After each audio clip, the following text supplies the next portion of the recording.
Folks, Black Star Network is here. Hold no punches. I'm real revolutionary right now. Support this man, Black Media. He makes sure that our stories are told. Thank you for being the voice of Black America, Roland. Stay black. I love y'all. All momentum we have now, we have to keep this going. The video looks phenomenal. See, there's a difference between Black Star Network and Black-owned media and something like CNN. You can't be Black-owned media and be scared. It's time to be smart. Bring your eyeballs home. You dig? A small Alabama town gets sued after white officials refused to allow its first Black mayor to exercise his duties for the last 3 years. Folks, we'll be joined by one of the attorneys from the NAACP Legal Defense Fund who filed an injunction to force the town to hold elections. The OJ Simpson murder, that will always be a trial people will talk about tonight. We'll chat with Carl Douglas, who was on the defense team, led by Johnnie Cochran. Also, Dr. Rachel Ross will join us in the studio to talk about sexual health. We're going to talk about sex. Yeah, don't be scared. Don't be scared. Also, Trump folks lie again. So they portray this whole deal, how he shows up at the Atlanta University Center to just bump into Black people who are voting for him. It was a paid op. It was all staged, folks. And I keep telling you, Republicans are not pro-life. In Florida, the governor signed the bill stopping cities from passing bills to make sure people have water breaks who work outdoors. These people are sick and demented. It's time to bring the funk. I'm Roland Martin Unfiltered on the Black Star Network. Let's go. He's got it. Whatever the biz, he's on it. Whatever it is, he's got the scoop, the fact, the find. And when it breaks, he's right on time and it's rolling. Best believe he's knowing. Putting it down from sports to news to politics. With entertainment just for kicks, he's rolling. It's on go, roll, y'all. It's Roland Martin, yeah. Rolling with Roland now. He's funk, he's fresh, he's real, the best, you know he's Roland Martin now.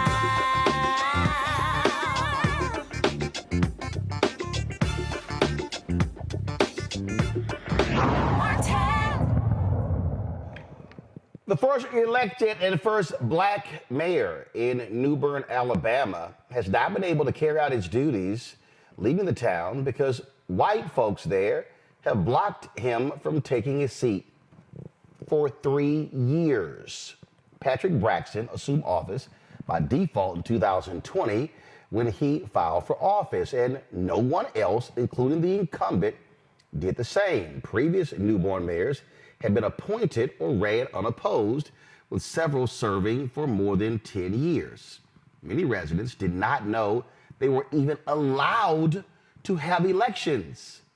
Seriously, Braxton has an ongoing lawsuit alleging the white town leaders arranged an illegal and secret special election, preventing Braxton from appointing a majority Black town council and Newbern voters from electing their candidates of choice. And Newbern is about 77 miles southwest of Birmingham, and its population is 80% Black, 20% white. However, the town's leadership, except for Braxton and his town council, has been majority white for years. The Legal Defense Fund has filed a preliminary injunction to force Newbern to hold elections and to allow its citizens to vote for the first time in years. My goodness, this is, okay, so I know somebody's watching me right now, and you're saying y'all have got to be kidding. But remember what happened in Ferguson.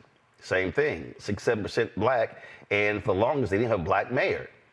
You often see this happen in these small towns in Alabama and Mississippi. And so we must understand this is a reality. Marinika Fujani joins us right now, special counsel of the LDF. She's been working on this. Okay, so walk us through this. Walk us through this. When is the last time they actually had an election? So, as we understand it, the town of Newbern has not had elections since at least the last few decades. They may not have ever had elections before the Voting Rights Act was passed in 1965. The last few decades? That's right. What the hell? Like, what the hell? Do the people there not get news? Were they seeing elections happening everywhere else and no one said, hey, what about us?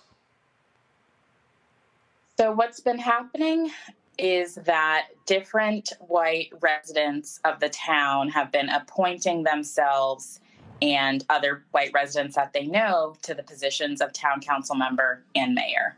And it's been essentially a hand-me-down governance system for the past several decades. So nobody black said anything? No one? I'm baffled that you could have a majority black town and literally this just went on and it was okay. I think it is hard to wrap your mind around in terms of why before 2020, when Patrick Braxton decided to run for mayor, why didn't that happen previously? But that just hasn't been the practice. That hasn't been the history. And also remember that this town is quite segregated. So the black people in the town live in a different part of town, and they have basically tended to take care of themselves by themselves without help of the official town governance. So, I mean, I get segregation. Okay, so all of a sudden, no one decides to run, so Patrick goes, hey, I'm going to run. And what? They just said, nope, you're not going to be the mayor. I mean, first of all, how does the state attorney general allow this to happen? I think that's a really good question. I think that's where things really start to get complicated when Patrick Braxton decided to run for mayor. At first, the outgoing mayor did not give him the proper information to qualify for a candidate of mayor, but Mr. Braxton was very intent on running and did the research that he needed to do so that he could still qualify. And then I think the problems really began not only after he decided to run, but it was really after he recruited other residents, and then it was only black residents who decided to serve on his town council, that the outgoing white power structure decided that they wanted to put a stop to that. How large is this town's budget? What do they actually control? What are they in charge of? Well, Newbern is quite a small town that probably has between 200 to about 350 residents. There's the town post office, there's a town hall, there are a few other municipal buildings, but it's really quite small. So I don't actually think that this dispute is about getting a lot of access to town funds. It seemed to be more about holding on to those vestiges of power and trying to maintain that white-dominated town governance. So since this happened, I mean, have the black folks there woken up? Have they realized that, man, we've been getting screwed all these years and we now want justice? We want this to be done the right way? I think since Mayor Braxton decided to run, since he recruited his town council members, since all of the media attention and the lawsuit, I think it has really changed the conversations that are happening in the town of Newbern, and it's making the residents really think about, for the first time, having a town government that serves them. So where do we stand right now? I mean, is Braxton, is he in office? What's going on? Where we stand right now is that who the lawful mayor is and who the town council is in dispute, and it's really what the centerpiece of the lawsuit is. And we have a hearing on May 6th that is really going to go to the core of determining who the right mayor and town council should be, and also making the town of Newbern hold elections. Is this in state court? Is this in federal court? That's in federal court. in the Southern District of Alabama. Have y'all heard anything from the state? From the town defendants? No, from State Secretary of State, from State Attorney General, from the governor. No. Is there where Newbern is I'm sure there's a county government there. So any of the county officials, how about the state rep or the state senator, the member of Congress that represents that area? Anything? They haven't been in touch with the Legal Defense Fund, but maybe they've been in touch with Mayor Braxton directly. Wow. It is just stunning that we can be in 2024 and these folks, they're located in the Black Belt, are still trying to actually elect their own mayor and leadership. Right, absolutely. That's just wild. So you said the hearing is May 6th? Yes, that's right. All right. Well, we certainly will be paying attention to see what happens. Thank you. All right. We appreciate it. Thanks a lot. Matt Manning, civil rights attorney out of Corpus Christi. He joins us. Also, Caleb Bethea, communication strategist, joins us as well. Michael Imhotep hosts the African History Network show out of Detroit. Matt, this is absolutely crazy, bro. This is insane. Yeah, this is not only insane. I thought that there had to be some weird issue with maybe city ordinances or the codes. So actually, while you were speaking with the attorney, I read the Alabama law because I was just confused. And basically, in most states, they have a whole section of law that relates to municipalities and corporations and basically how cities and towns are incorporated and what their powers are, all of that. So Newbern would be a Class 8 municipality in the state of Alabama.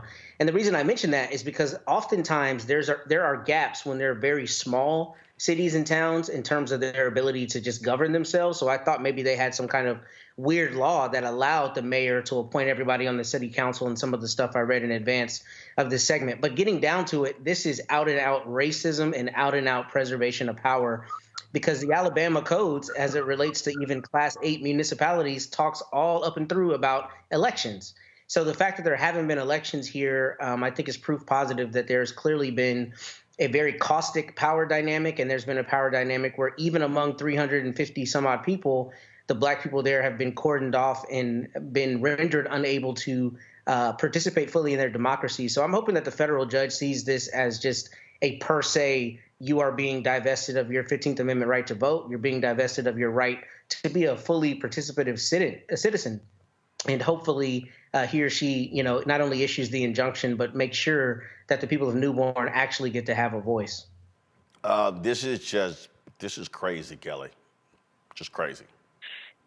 It's crazy, but it's also really fascinating to me because after, listening to the LDS attorney, or representative rather, I am now curious to know exactly how many other municipalities are in this exact same situation, in that there are hundreds, if not thousands, of small towns just like Newbern, Alabama, and certainly throughout the South.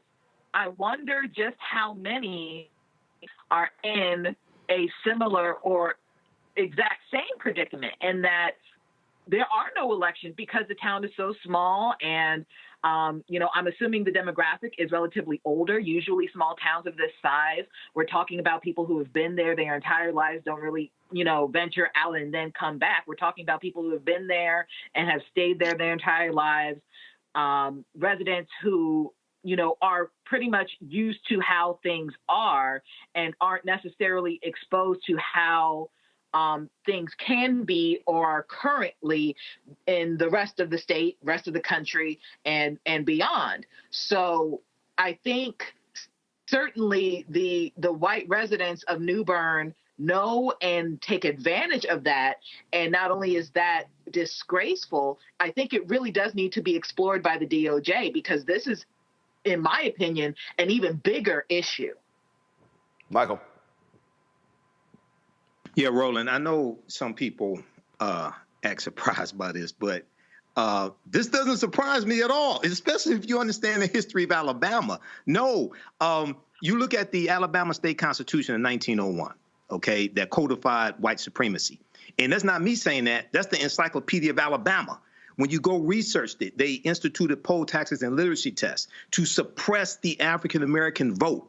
When you go back and look at the lawsuit of Gomillion versus Lightfoot, 1961, this was to fight against the gerrymandering that the state of Alabama was doing in Tuskegee, Alabama, and locking out almost all of the African-American voters and bringing in to this district poor white voters. And Tuskegee, Alabama had a higher literacy rate than the surrounding white counties, largely because of Tuskegee Institute. But Michael, no. I mean, first of all, you go through the civil rights movement, the Black freedom movement. You got what happened in Selma. You got what happened in Birmingham. You get the Voting Rights Act of 1965. They're only 77 miles from Birmingham. Yeah, I'm a little surprised you don't have an election since 1965. I mean, that's we ain't say 1985, 1995, 1965. Well, Roland, January 6, 2021, you had a group of domestic terrorists to try to overthrow the government. No, I understand that. But an 80% black town, 20% white, not having an election since the 60s. Yeah, that's that's still shocking. I'm not saying it's right. No. I'm saying again, what? There's no news that this is sort of like the Japanese soldier, who they found 30 years later didn't realize the war was over. I just don't understand how people living in this town got no news about any election anywhere else in the country and was like, damn, we ain't had one since 60-something. I'm just saying. Very quickly here, one of the points I've made before numerous times on this show is oftentimes white people will value our vote and fear our vote more so than we will. Okay, and I'm not trying to condemn anybody in this town. That's not what I'm saying. I'm saying white people fear the African American vote, and in the words of the great master teacher, historian Dr. John Henry Clark, he would say, "I'm surprised that you're surprised." This does not surprise me. Since the 60s, yeah, it surprises me. All right, got to go to a break. We come back. We're going to talk about Trump rolls up to the Atlanta University Center and, all the MAGA people, look at the black people just in love with Trump. It was all a staged setup. We'll talk about it. You're watching Roland Martin Unfiltered on the Black Star Network.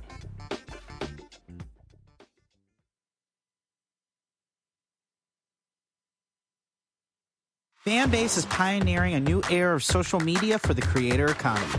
This next generation social media app with over 600,000 users is raising $17 million, and now is your chance to invest. For details on how to invest, visit startengine.com/fanbase or scan the QR code. Another way we're giving you the freedom to be you without limits. Terry and I, we couldn't play in the white clubs in Minnesota. It felt like such a, strength through adversity type moment that I think black people just have to go through. We have to figure it out. Right. We make lemons out of lemonade. But there's a reason we rented a ballroom, did our own show, promoted it, got like 1,500 people to come out. Clubs were sitting empty.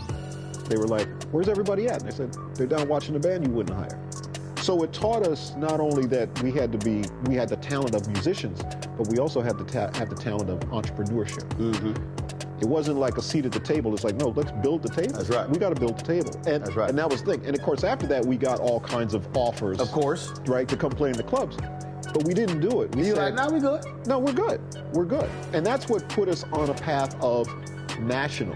And of course, when Prince made it, then it was like, okay, we see it can be done.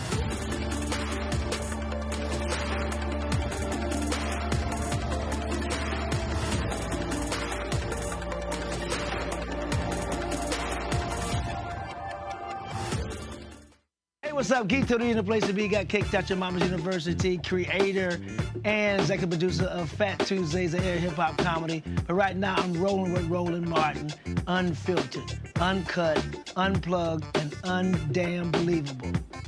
You hear me?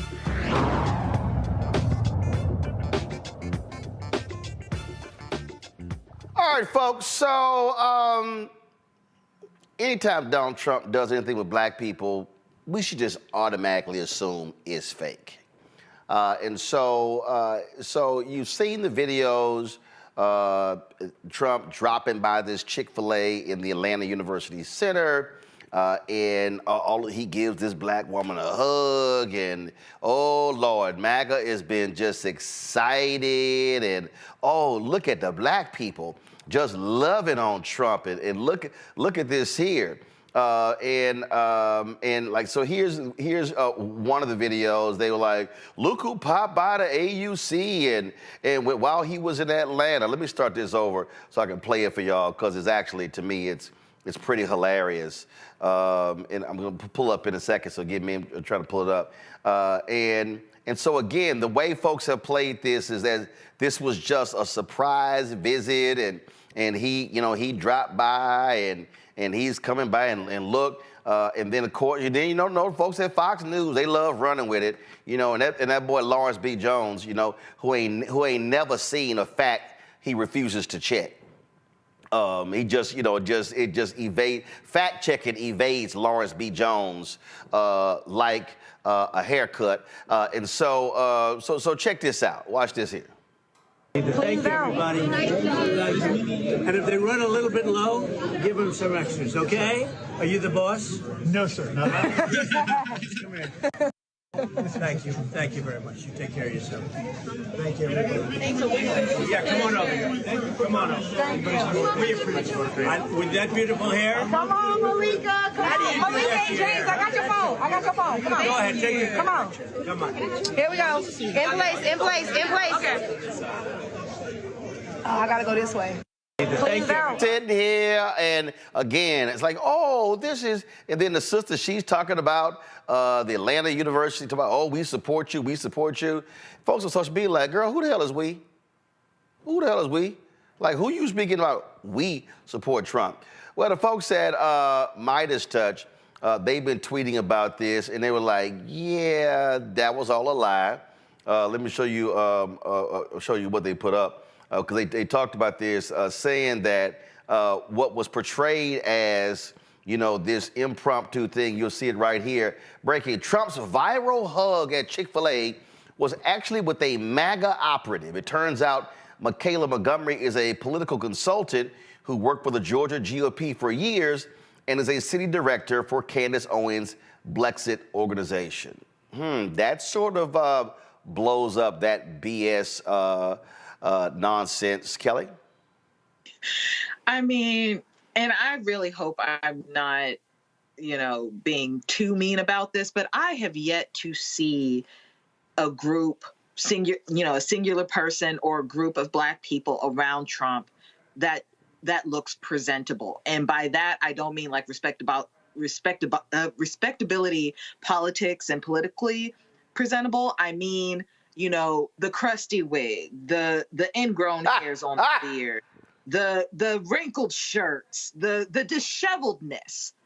And it's like you scrape the bottom of the barrel of what we represent. And I'm not saying that we're a monolith or anything like that, but it just goes to show you how far and deep inside our trenches you have to go in order to find black people or any race, really, to stand next to Trump in confidence as though it is a good thing to do, as though you should be proud of doing it. That is like my biggest takeaway from seeing this footage and seeing this content. It's like, this is not a representation of black people. This is not what we are about.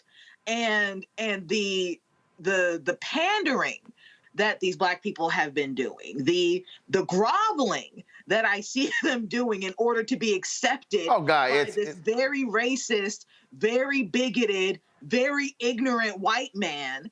It's just astounding to me how far some of us are willing to go in order to feel accepted. Here's his tweet here, Trump's press secretary. Michaela Montgomery, who met President Trump at a Chick-fil-A in Atlanta, joined Fox and Friends to discuss why she and so many in the black community are all in for Trump. It was staged. It was a joke, Michael. Come on. That's all it was. It was fraudulent.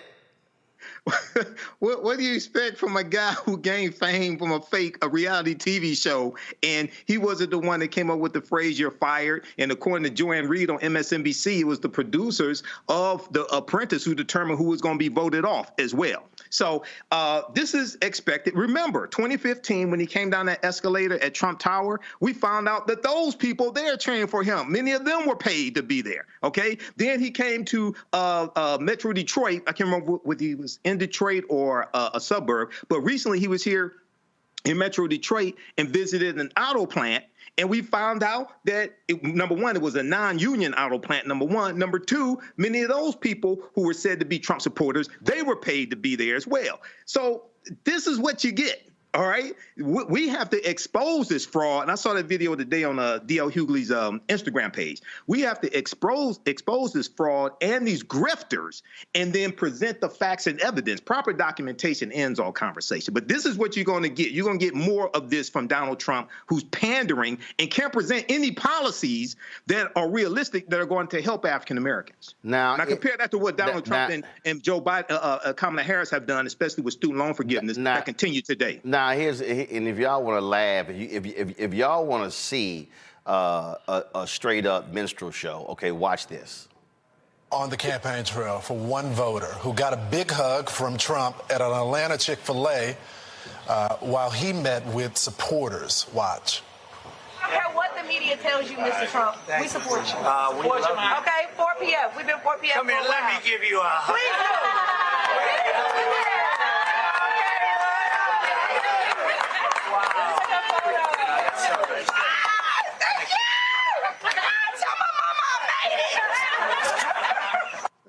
Look at this. Here to tell us about it is that young woman herself, Michaela Montgomery. She's also the founder of a grassroots political group to conserve the culture. Michaela, I've been waiting for this interview all morning. So I've been waiting for this my whole life. And I've been waiting to say both of y'all out y'all damn minds. Matt, now Matt, not only that, he goes there and he lies. He mentions, I've done more for HBCUs than any president in history. Flat out lie. He mentions opportunity zones. Flat out lie. I mean, just lie. This was a staged event, and the Republicans are trying to push it out as if, this was just spontaneous, that he just gave a hug to this sister. She's a campaign op.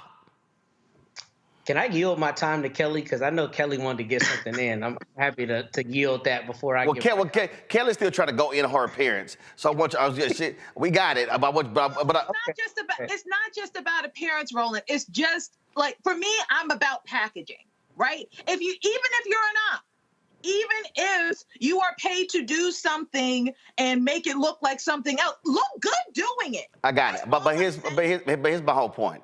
She's an op. So what they've done with this is try to play black people. And this is what they do. It's not real, Matt. And again, you sit an op there who brings 4 or 5 other loud black people. The cameras come there, and their whole deal is, see, the black people just loving them some Trump. You're an op. You're not real. And so my whole deal is, every time he comes around black people and starts lying, somebody needs to be there saying, you keep saying you've done more for HBCUs than anybody else. How much?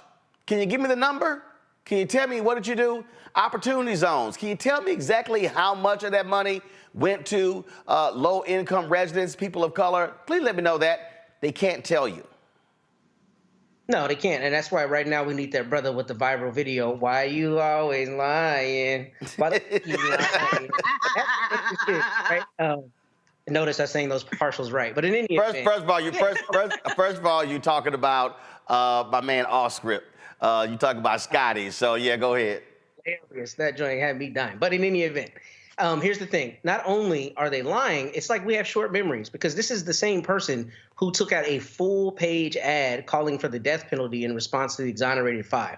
So, 30 years later, to be acting as though you are a friend to black people, or that you have, black support in larger swaths than those who are paid or otherwise incentivized to come and support you, is flatly dishonest. But the thing about this is we see Mr. Trump doing this in not only as it relates to true political events, but selling Bibles. Like, bruh, come on, you are the person who least lives the edicts of the Bible, but you're selling Bibles?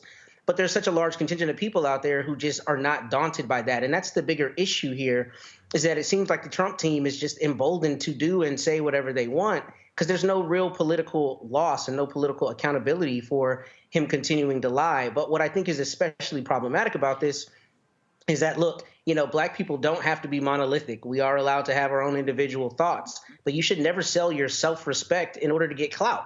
And that's what people like this young woman are doing, right? You're going to go and shuck and jive to get your 15 minutes of fame, but it's ridiculous, because if you agree with his policy positions, of which he has none, then, you can trumpet that and say, look, these are my closely held beliefs on his actual policy. But that's not what we're seeing. We're seeing political pageantry, both from those pandering to him and Mr. Trump and his team pandering to black people with high top sales and Bibles. It's also no shock when you have Lawrence Jones who will go on Fox News and just blatantly lie and just act just like when he had that other fool with the dude who supposedly was with BLM in Vermont. The most softball of softball interviews, and the dude was just straight lying the whole time. And so, Lawrence, do a fact check. I mean, bump it to a fact. I mean, okay, maybe you don't search for one, but bump into a fact one day. But again, that's what you see, because what they love to present to their mostly white Fox News audience, hey, here are the blacks. Look at the blacks who are supporting Trump.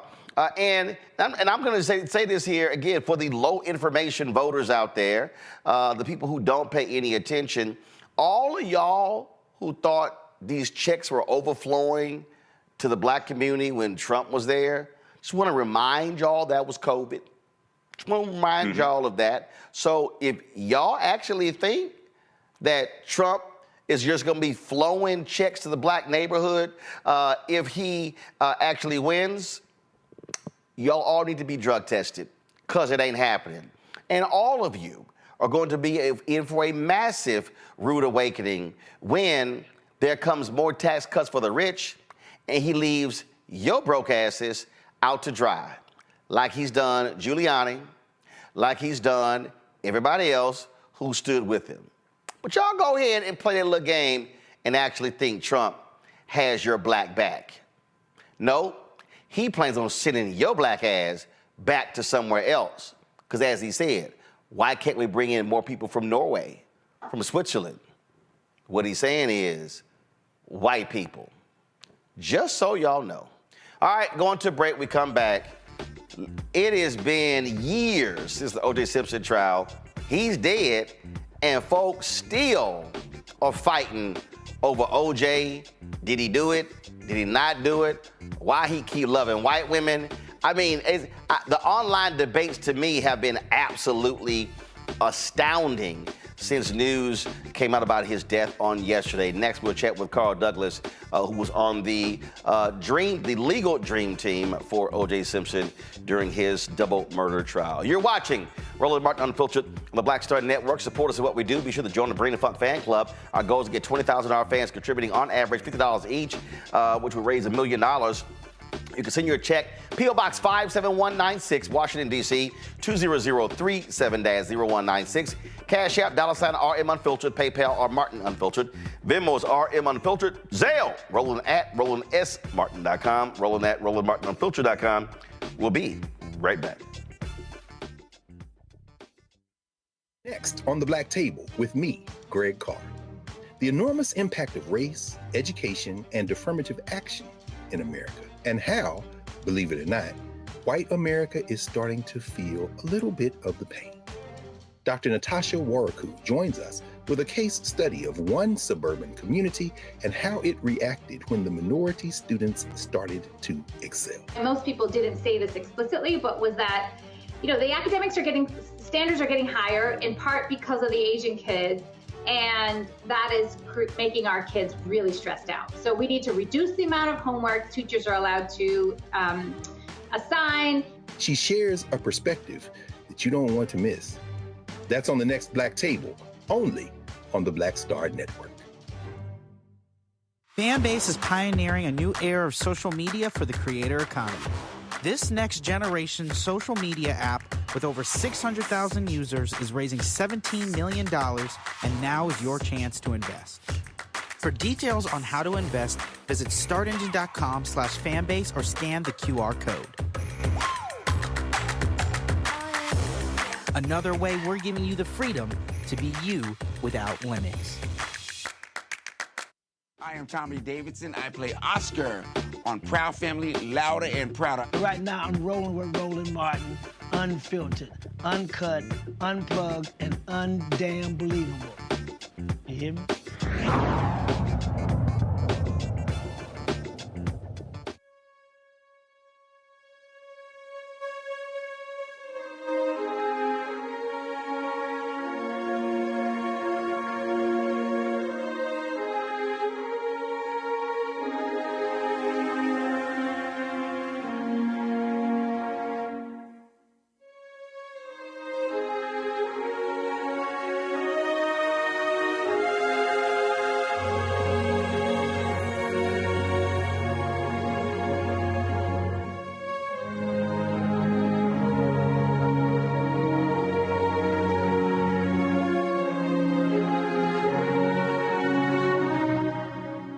All right, folks, OJ Simpson is still the talk of the country after news came out yesterday that he died at the age of 76 of prostate cancer. It was announced by his family. This was just a couple of months ago on February 11th when OJ Simpson posted this video on Twitter. I'm going to play this for you. And it, of course, he was, you know, after he got out of prison in Nevada, he was quite prolific on Twitter, always posting various videos, commenting on all sorts of stories. And so here was the last video post. Hey, X-World, it's me, yours truly. Boy, what a beautiful day it is here in Las Vegas. Even though the game is indoors, it wouldn't have mattered, but still, it's nice to have a beautiful day like this. Hey, let me take a moment to say thank you to all the people who've reached out to me. My health is good. I mean, obviously, I'm dealing with some issues, but hey, I think I'm just about over it, and I'll be back on that golf course, hopefully in a couple of weeks. But it was very nice hearing from you and hearing those good, positive words. Thank you. Now, as far as the game goes, obviously, my prediction. That was February 11th. 2 months later, OJ Simpson was dead, dying of prostate cancer. All sort of stories have been done. Folks talking about the recollections of OJ. This New York Times article I found to be quite interesting. This is what it says. OJ was an earthquake. We're still living with his aftershocks. He tried to shed his blackness, but his all-consuming murder trial put the historically lurid American psyche on full display. Carl Douglas served on the legal dream team during that murder trial for O.J. Simpson. He joins us right now. Carl, first of all, glad to have you. I know a lot of folks been trying to get your perspective, your thoughts on O.J. Before I ask a series of questions, when was the last time you talked or saw O.J.? You know, Roland, first, thank you so much for having me on your show, Myth. I really appreciate it. The last time that I spoke to OJ was probably the day after the verdict in 1995. The last time that I saw him was in April of 2005. That was during Johnnie Cochran's funeral here in Los Angeles. Reverend Al Sharpton was giving the eulogy, and he first asked the audience. 5,000 people filled the audience. It was so crowded, Oprah Winfrey was turned away at the front door. But he first looked around and said, how many people have ever worked with Johnnie L. Cochran? And I stood up, and many others who worked with him stood up as well. Then he asked, how many people here today had ever been represented by Johnnie Cochran? And I turned to my right and I saw Michael Jackson stand up. And one row back, and maybe 4 or 5 seats away, I saw OJ stand up as well. That sight of seeing Michael Jackson and OJ Simpson there together at that same place is a vision that I'll probably take with me to my grave, brother. When you look at how even today there is still such a visceral reaction when just the mention of the name OJ Simpson. I mean, I have seen memes, I've seen posts, I've seen folks reliving the trial, reposting items, talking about how it was wrong. Jurors have been interviewed on different networks. Several of them said, look, we got it right. What was it, from your perspective, what was it about this case that was unlike any other in American history? Because it was a perfect storm, Roland, of a whodunit. And layered on that was race. And layered on that was celebrity. And layered on that was domestic violence. And layered on that was entertainment in Los Angeles, some would say the media capital of the world. This was before X, Facebook, or Instagram. The only game in town at that time was the OJ Simpson trial. And so it really held the nation transfixed. When the verdict was rendered on October the 3rd of 1995, there were as many as 150 million people, more than 1/3 of the entire nation of this great nation of ours, were tuned in to watch that verdict. You hear about perhaps 14, 15, 19 million people watching the women's basketball game. But when you think about 150 million, 10 times that number of people watching one event, it really tells you the impact it has had on American history and American culture. Sir, people, white, black, young, and old, always will want to have a conversation with me about the O.J. Simpson trial whenever I deign to bring it up. I mean, it really, I mean, you're absolutely right. I mean, it checked every single box. I mean, you had, athlete, rich guy, he black, the ex-wife was white, Ron Goldman. You had, I mean, it was everything all just converging at one time. And it really was about drawing a line in the sand. Folk was straight up in offices around the country picking sides. And it was an absolute black-white issue. And what was interesting about that is because you also had this black man who did everything he could to run away from black people and who openly talked about it. So that's also what was fascinating. And then you got racist Mark Furman, you got the N-word, I can't think what this trial didn't have. Sure, but it also talks about the resiliency and how great black people are. Because OJ was known for saying, I'm not white, I'm not black, I'm OJ. Yet and still, when he got arrested, when he got in trouble, his black ass was black. He was embraced by the black community. He was one of us again now. And so the response at the verdict wasn't anything about OJ per se, but finally, once in this country, the system seemed to work in favor of a black man, and that was what we were rejoicing viscerally. And that, Mark Lamont Hill actually tweeted that, and a lot of people got upset with his tweet when he talked about that, where he said that the justice system worked the way it was supposed to work because the state did not prove their case beyond a reasonable doubt. And people got upset with him, and he said, I'm not saying OJ wasn't guilty. He said, I'm not saying he was guilty. He said the onus on the prosecution is to convict beyond a reasonable doubt. And he said, and the reality is the doubt was there. And it's not, the juror's question, Roland, is not whether he is guilty or innocent. That's not the test. The test is whether the government has met its burden of proving him guilty beyond a reasonable doubt. And I can tell you this, Roland, there's a different burden in civil courts. They only have to prove that there's a preponderance of the evidence, more likely to be true than not true, 50.001%. And I dare say, if I were on that jury in Santa Monica for the civil verdict, I understand how they would rule that there's 50.1% proof against OJ Simpson civilly, but I also embrace and understand why this jury felt that the prosecution had failed in their burden of proving him guilty beyond a reasonable doubt. For you, being a part of this legal defense team, many call the Dream Team,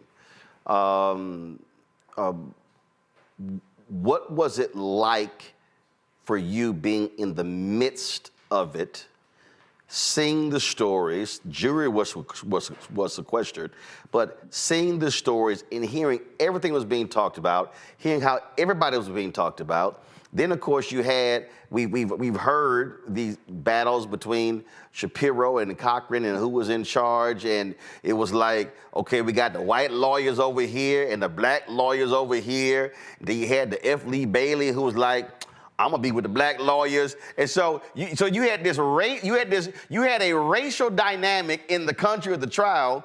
You had a racial dynamic on the prosecution side and a racial dynamic on the defense side. Yeah. You know, it's funny, Roland, because rarely in life do you have a chance to step back and say, you know, this is going to be important. And I fortunately had that wisdom moment when I was there in the trial. I was 40 years old, man, working with some of the greatest legal minds in America. F. Lee Bailey was my personal hero. Johnnie Cochran, I thought, was the greatest lawyer in the world at that moment in time. Alan Dershowitz was a legal titan in the appellate world. So I can remember times sitting back on Saturday afternoons and just taking it all in, because we would all meet and talk about the past week and the prior week. And some of the greatest legal minds coming together, talking about the same issues, was like finishing school, graduate school for me, who was a 15-year lawyer then in 1995. Have you, because of your involvement with this, do you have folk today who are still mad and pissed off at you? I don't know if it's because I'm a younger brother or what it is, but I have never had a negative word said to me in my face. In fact, ironically, Mark Furman wrote in his book, I've never read it, but I was told it says, if the entire Dream Team had performed like Carl Douglas, the case would not have turned into a circus. People may have all of these extraordinary views and opinions, but I can say I have never in my face been confronted with a problem. And I am one of the few people, Roland, on behalf of the defense, who will go on TV and talk about the case and defend the verdict. My community embraces me. I am welcomed. I am uplifted. And I continue to raise and uplift the memory and the legacy of my man, my friend and mentor, Johnnie L. Cochran Jr., who died in 2005, because I know if he were alive, he would be in my place talking about his success in that case 100%. I'm going to go to some questions from the panel after this question, but I got to ask you this here. We've all seen that video of the verdict being read and the look on Kardashian's face. And when that happens and then y'all retreat to a room, what was that like? I mean, and do you believe that he was shocked by the verdict? Because it's, again, everybody makes these assumptions that, he clearly thought that OJ was gonna be found guilty, and it was stunned when the jury came back. I was in the second row inside the well. My back was to he and F. Lee Bailey, so I didn't see that look on his face though I know what you're describing because they mentioned to me as well. We all went back to the back and celebrated. High fives, hugging, happy, joyous. There was not a hint or an indication, even from Bob Shapiro, that he was going to go that night and turn his back on the entire defense team. So I'm not a mind reader. I understand the question, but I have no insight whatsoever into what was going on in his mind at that moment. But I do know when we were all together, we were all celebrating after that day. When you say what Shapiro did, for folks who don't know, I think he did an interview with Barbara Walters. He did, yes. And he had an interview with them the night before, that night. And he said that the defense team had played the race card and had dealt from the bottom of the deck. That was offensive because the whole concept of using race as a defense ploy was a concept that he developed before Johnnie Cochran was ever a lawyer on the case. So the hypocrisy of that statement was clear to all of us. We were at OJ's house partying the night of the verdict. I remember watching it on the TV screen when he was talking to Barbara Walters. And y'all were like, the hell is he doing? And more. OJ was very vocal, man, okay? And very vocal. He was expressing anger and surprise, and he was talking, and he had this console that had 3 or 4 different TV screens on going at the same time, each one on a different news station. And he would be pacing around and yelling and talking and doing all kind of, but then we all stopped to listen to him about getting the interview. Wow. Let's go. Matt, you're first.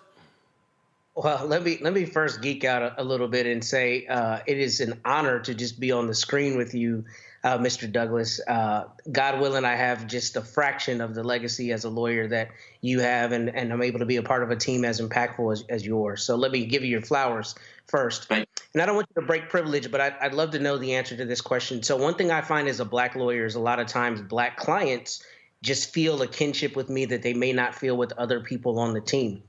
I know we've talked about some of the racial issues, but what was your feeling, if you can speak to that, about how OJ aligned with the differing views in the room in terms of strategy, and just what role race played even inside the team and in terms of how the client was responding to various strategies and going forward, if you can speak to that?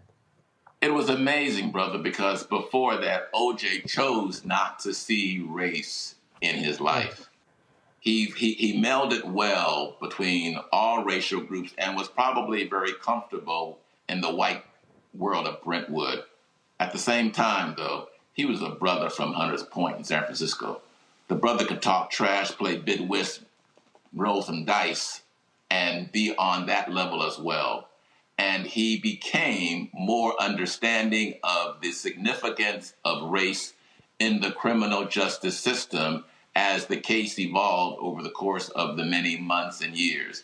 And it's unique in Los Angeles because no one could understand the OJ Simpson verdict without understanding the racial dynamics which were then present in Los Angeles in that time and in that place. And I dare say, as a lawyer there for 44 years, man, if anyone tries a case in Los Angeles and ignores the object or the subject of race, they do so to their own peril. I consider race in choosing experts and figuring out what witnesses to call and when, because it is, regrettably, an important factor in everything that we do as lawyers. Kelly. Thank you. I echo Matt's sentiments and being on the same screen as you, sir. It is an honor. The law nerd in me is also geeking out, so I will reel it back a little bit. My question to you isn't necessarily regarding legal strategy so much as it is, and I think it's fair to say your attenuated relationship with OJ Simpson since the trial, based off of what you just said, the last time you saw him, the last time you spoke with him. Has your lens in regards to who OJ is, in regards to how the case played out, has that been clouded? Has that been cleared up? Has it shifted at all since the verdict? And if so, why? It's funny because My career took off after the verdict. I remember most of what I did before that time was as a civil rights lawyer. And I would appear in civil court and say my name and who I worked for, and the entire courtroom would go silent to hear what the lawyer from Johnnie Cochran's office would say. And that was a tremendously powerful residue for my career. I left his office within years of the verdict, opening up my own firm. And the connection that I had with that case is in Los Angeles, very uplifting, very powerful. I don't advertise because I really don't have to. My work works for me.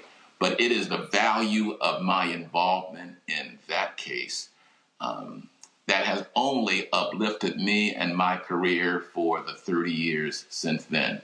I used to, in the beginning, not want to embrace my involvement until I realized when a wise person told me it's important that you are known for something. That which is considered the trial of the century, and we won. And as a trial lawyer, winning the biggest case in your career is something that we all would embrace and want to be a part of. As any lawyer who's a trial lawyer can tell you, when the game is on the line, when the clock is running down, I want the ball in my hand so that I can be the one to make the decisions and to do that thing that is best for my client. And that's just a special part of a personality of a trial lawyer, I think. Michael. All right, Attorney Douglas, thanks for coming on today. I remember watching the trial live on CNN. This is even before MSNBC existed, so I watched it basically every day. The question I had for you is I was watching some analysis from Attorney Reba Martin on CNN, and she was talking about Mark Furman and Mark Furman allegations of him using the N-word and him perjuring himself on the witness stand during that trial. And I think a lot of people may have forgotten about that, may not even know who Mark Furman is. Can you talk about that for a minute? And just a quick follow-up question, if I may. I just wanted to know, what do you think was the biggest piece of evidence or lack of piece of evidence that got OJ Simpson the acquittal? Well, Mark Furman was a central detective who found a glove at the Rockingham location. He had, years before, petitioned the city of Los Angeles to allow him to retire with benefits because he harbored such virulent, racist, violent attitudes against black and brown prisoners and suspects that he thought he was a danger to himself and to others. He hated them so much that they would beat him, and he relished that kind of violence. So in Los Angeles, there is such distrust at that moment between the police and the African-American community. You could probably stop anyone on the streets of Los Angeles who was black at random, and they could tell you a story of themselves, their friend, or their family member being treated unfairly by the LAPD. That distrust is something that we as the defense fed into. And when you had a central detective who took the Fifth Amendment in a murder case, that was clearly a bright line. But the seminal piece of evidence, I say, that really turned the tide was that glove demonstration that we all remember when the murder glove didn't fit on the hand of the accused murderer. That was a visual sign that seared into the memory of the jurors, irrespective that there were 30 days of mind-numbing DNA evidence, irrespective that there were 3 weeks spent on the domestic relationships and the problems that they had in their past marriage. When there was a dramatic, in-your-face, feet-away demonstration and the murder glove did not fit the hand of the murderer, that, I think, was the moment when we all thought that a conviction was going to be impossible and that a not guilty verdict would prevail. All right, Michael, get a follow-up. Come on. See, Roland, that's how smooth I am. I asked two of them together. All right, That was fine. the follow-up. Well, just making sure. Matt, go ahead. Go ahead. Okay, I have to ask this. I'm sure everybody wants to know. So you talked about the glove demonstration. Was there a point before then when Johnnie Cochran came up with the line and y'all were like, that's going to slay in closing argument? Or was that something off the cuff? Number one, I have to ask. And number two, please tell us what it was like working. I mean, you are one of the legends, but what was it like working with Brother Cochran? Because he's obviously, you know, most of our hero as lawyers, one of our heroes. And I'd love to know what that experience was like, beyond formative, of course. Surely. The weekend after that glove demonstration, we would gather every Saturday in our conference room. There'd be 12 lawyers, investigators, staff sitting there working together. And there was a speakerphone, and Jerry Ullman, who was then the dean of Santa Clara's Law School, was on the phone. And Jerry Ullman said, hey guys, I got a saying for us. If it doesn't fit, you must acquit. And we all first paused for a moment, thought about it, and the entire room erupted. Hey, yeah, that's the thing. Hey. It was a moment that I will always remember, and Jerry Ullman was the one that thought of that phrase. Your second question, I was with Johnnie Cochran for 12 and a half years. I always enjoyed being the man who whispered into the ear of the man. That was, to me, the seat of power. And I would always tell the lawyers, I don't care what you think, trust his instincts. Because the brother had instincts that were gleaned over doing trials, 3, 4, 5 trials a week as a city attorney for many years. Yep. He had instincts because he knew how things would play. He knew how people would be able to react to things. And as important, he had a remarkable ability, brother. I can't do it. He could be kicking your tail during trial and at a break, saunter over to the other side and ask you about your family. How's the wife doing? How's the kid doing? He had that remarkable ability to compartmentalize, and prosecutors, defense lawyers alike loved him some Johnnie Cochran. He had that smooth way that was able to impress everyone he was around. All right, then. Carl Douglas, last question. When you look at all of this coverage and when you look at these conflicted feelings, just your assessment of how there's these multiple versions of who OJ Simpson was and how he is going to be remembered for the rest of eternity. It's going to be complicated, regrettably, Roland. Hopefully, there will be some remembrance and recognition of how great an athlete he was in the first half of his life. But regrettably, particularly with the advent of social media, he will be most remembered for someone that America thinks got away with murder. That, I think, unfortunately, will be the lasting memory of my former client, OJ Simpson. Carl Douglas, always a pleasure, man. I appreciate it. Thanks a lot. Brother, have me back again, please. Always enjoy being with you. We'll have you back on. Thanks a lot. All right, folks, that is it for us. We appreciate everybody checking us out. We, of course, had a fantastic week. I want to thank again Mercedes-Benz. I was at the Masters Wednesday and Thursday, and so I want to thank Erica Bolden, Monique, Lars, and the whole team there. It was great seeing everyone there. Tomorrow, I'm actually moderating a panel for the National Medical Association here in D.C. At their conference, talking about, of course, tobacco. And as soon as I get done with that, I'm hopping on a plane. Monday, y'all, I'm going to be broadcasting from Myrtle Beach, South Carolina. Darius Rucker has his Monday after the Masters golf tournament. And so I'm going down there to hang out with my homeboy, Darius Rucker. So we'll be from Myrtle Beach on Monday. And so hope you have a great weekend.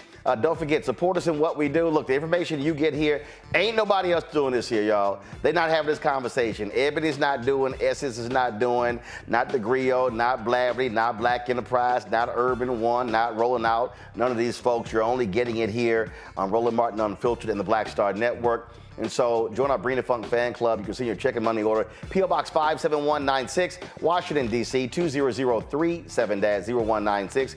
Cash App, $RM Unfiltered. PayPal is R Martin Unfiltered. Venmo is RM Unfiltered. Zelle, Roland at RolandSMartin.com. Roland at RolandMartinUnfiltered.com. Don't forget, you can also get our Black Star Network app, Apple phone, Android phone, Apple TV, Android TV, Roku, Amazon Fire TV, Xbox One, Samsung Smart TV. You can also get, of course, check out Black Star Network app. We're on 4 fast channels. We are on, of course, Amazon News. You can go to Amazon Fire. You can check us out there. You can tell Alexa play news from the Black Star Network. You can also watch us on Plex TV, Amazon Freevee, Amazon Prime Video. And don't forget to get a copy of my book, White Fear, How the Browning of America is Making White Folks Lose Their Minds, available at bookstores nationwide. That's it. I'll see y'all on Monday. Holla!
right.